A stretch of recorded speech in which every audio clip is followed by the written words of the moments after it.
Hay naku, letter sender, nagigigil ako sa iyo ha. Dear Madam Native Filipina, sana mabasa mo po itong kwento ko. Meron po akong nakilalang AFAM from Scotland. Mabait naman po siya. Hindi rin siya bastos kausap. Sa katunayan nga madam, ayaw niya yung parang inaakit siya.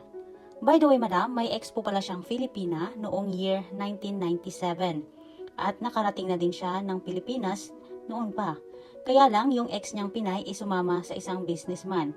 Kaya naman sila ay nagkahiwalay na. Madam, consistent naman po ang communications namin. Chats and video calls. Ngayon po madam, 2 weeks later na magka-talking stage kami, gusto na niya akong padalhan ng pera. Tinatanggihan ko po madam. Kasi iniisip ko na baka ako'y kanyang sinusubukan lang. And then sabi niya madam, kung hindi ko daw tatanggapin, then it means wala daw siyang halaga sa akin. So ayun na nga madam, na ibigay ko nga yung ATM number ko sa kanya. Mag 1 month na po pala kami ngayong September 1. Nung nakaraang Monday po pala madam ay nag-send siya sa akin ng confirmation na nakapag-send na siya ng pera. Hindi po ako sanay na binibigyan ako. Ang gusto niya kasi madam bumili ako ng gas tube at kumuha ng passport. Tapos madam, nitong umaga lang ay sinabihan ko siya na take your money back. Ang respond niya madam na-upset daw siya. So fast forward, after noon, nang ghost na siya madam. Hay naku letter sender, nagigigil ako sa iyo ha. Kailangan mo ng pampagising. Sa totoo lang ang OA mo. Naiinis ako sa iyo. Ang taas kasi ng pride mo. Hindi mo naman hiningi, di ba? Kusang ibinigay. Tapos ikaw dyan, aarti-arti kang ayaw mong tanggapin. Ba't ka pa nagbigay ng ATM number? Sender, may purpose naman pala. Bakit siya nagpadala? Kasi kukuha ka ng passport, di ba?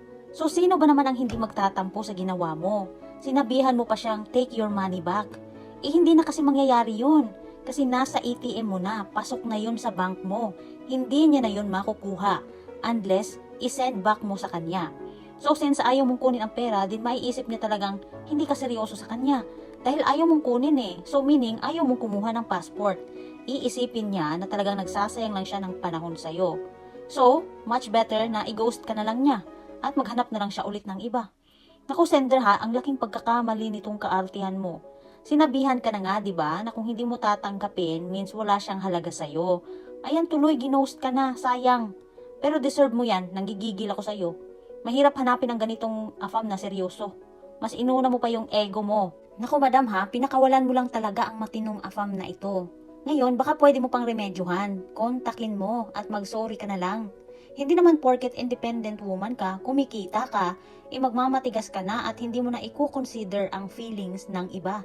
Ang importante naman, madam, no, hindi mo hiningi dahil kusang binigay. Plus may purpose naman. So mga madam, let's make this clear ha, kasi naku-confused yung iba, kagaya nitong si sender. Huwag nyo kasing iisipin lagi na baka kayo sinusubukan lang. Tamang hinala din kayo kasi marami naman talagang generous na AFAM na kusang nagbibigay. Ang point ko lang doon sa mga pinapayo ko noon pa man huwag kayong manghihingi, magde-demand or magpaparamdam na kailangan nyo ng pinansyal. Hindi ko naman sinabing ang grasya ay tanggihan kung kusa ka namang binigyan. Madam letter sender, kahit hindi mo sabihin, alam kong may pagsisisi ka ngayon. Remedyohan mo na habang maaga pa, bilisan mo na. Huwag ka na magpakiemi-kiemi dyan. Alalahanin mo, mabilis ka lang palitan, lalo na't seryosong AFAM yan. Madaming papatol dyan.